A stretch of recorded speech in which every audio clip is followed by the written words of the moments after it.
Assalamualaikum warahmatullahi wabarakatuh. Pertama-tama, terima kasih kepada Ibu Rista Aldila Syarif, SEMM, selaku dosen pengampu pada mata kuliah ini. Di sini kami izin mempresentasikan materi tentang kebijakan dividen pada PT Bank Rakyat Indonesia, TBK. Next. Yang beranggotakan, yang pertama saya sendiri, Tuta Bramasta, selaku moderator. Dan yang kedua, Rafajri Satria Abdal. Dan yang ketiga ada Rahmat Fadilah. Yang pertama itu ada kebijakan dividen. Dividen merupakan laba bersih perusahaan yang sebagian dibagikan kepada pemegang saham berdasarkan dengan proporsi kepemilikan saham yang dimiliki. Berdasarkan nilai dan waktu pembayaran dividen berdasarkan pada rapat umum pemegang saham atau RUPS. Terdapat beberapa teori kebijakan dividen diantaranya sebagai berikut.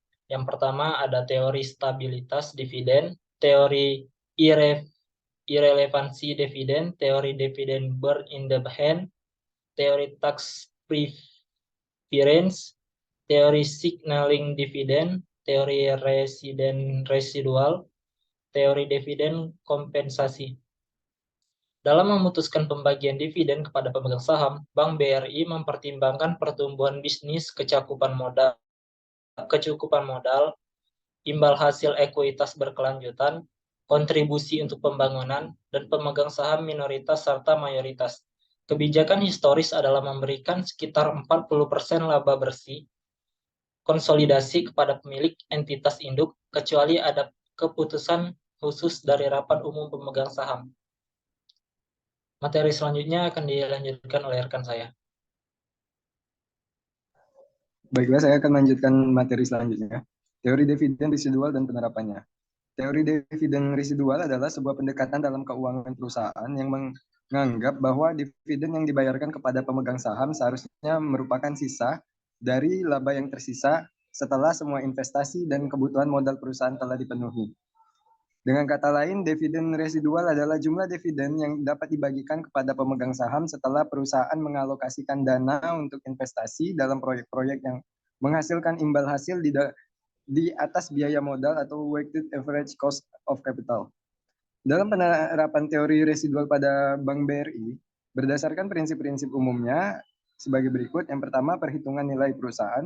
Kedua, biaya modal. Ketiga, penilaian investasi. Keempat, dividen residual. Dan kelima, kebijakan internal. Next. Selanjutnya adalah efek klientelo pada PT Bank Rakyat Indonesia. Efek klientel adalah fenomena di mana perubahan dalam kebijakan perusahaan, termasuk kebijakan dividen, dapat menarik atau mengusir jenis pemegang saham tertentu berdasarkan preferensi dan kebutuhan mereka. Teori ini menyatakan bahwa kelompok klientel pemegang saham yang berbeda akan memiliki preferensi yang berbeda terhadap kebijakan dividen perusahaan. Kelompok pemegang saham yang membutuhkan penghasilan pada saat ini lebih menyukai suatu dividen payout ratio dan yang tinggi maksud saya. Sebaliknya, kelompok pemegang saham yang tidak begitu membutuhkan uang saat ini lebih senang jika perusahaan menahan sebagian besar laba bersih perusahaan. Next. Pada PT Bank Rakyat Indonesia, efek klientel dapat terjadi jika perusahaan mengalami situasi seperti berikut ini. Yang pertama, efek pemegang saham tinggi. Kedua, efek pemegang saham pertumbuhan. Ketiga, efek pemegang saham internasional. Dan keempat adalah efek pertumbuhan kebijakan dividen.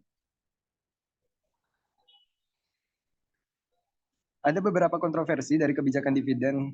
Yang pertama adalah dividen versus resistensi laba. Kedua, peraturan dan regulasi. Ketiga, efek pajak. Keempat, relevansi kebijakan dividen. Dan yang terakhir, kelima, keamanan dividen versus pertumbuhan.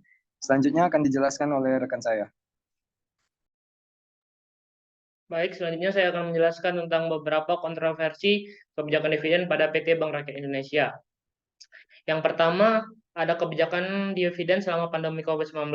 Yang kedua, ada penyesuaian kebijakan dividen. Yang ketiga, ada hubungan otoritas regulator. Yang keempat, ada pengaruh pajak. Dan yang terakhir, yang kelima, ada pertumbuhan versus dividen. Selanjutnya, tipe dan cara pembayaran dividen. Yang pertama, dividen tunai atau cash dividen. terbagi menjadi dua, yaitu pembayaran tunai reguler dan pembayaran tunai khusus. Yang kedua selanjutnya ada dividen saham atau stok dividen. Nah, juga terbagi menjadi dua, yaitu dividen saham reguler dan dividen saham khusus.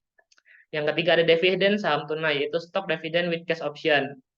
Yang keempat ada dividen berjangka atau scrip dividends. Yang kelima ada dividen kupon atau bond dividends. Yang keenam ada dividen berkas atau property dividends. Dan yang ketujuh ada dividen khusus atau special dividends.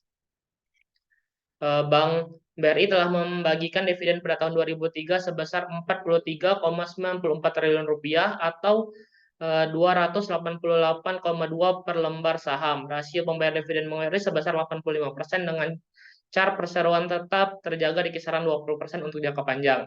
Jadwal pembayaran dividen Bank BRI pada tahun 2003 sebagai berikut. Yang pertama, tanggal jam dividen di pasar reguler dan pasar negosiasi 21 Maret 2023.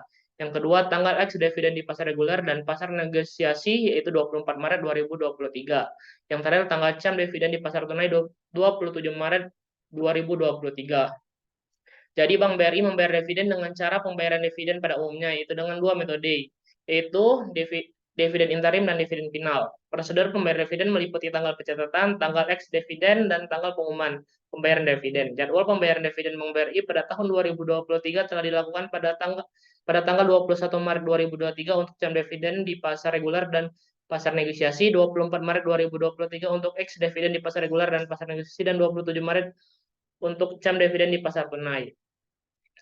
Adapun kesimpulannya, kebijakan dividen Bank RI adalah keputusan yang penting yang mempertimbangkan pertumbuhan bisnis di masa depan sebagai prioritas utama. Secara historis, Bank BRI telah membagikan sekitar 40% dari laba bersih konsolidasi kepada pemegang saham. Mereka menerapkan teori dividen residual dan teori efek Cilentelo dalam pengambilan keputusan dividen. Meskipun menghadapi kontroversi dan penyesuaian kebijakan, Bank BRI tetap berhasil menjalankan kebijakan dividen dengan baik. Pembayaran dividen dilakukan dengan metode yang terjadwal dan tepat, menggunakan metode interim dan final.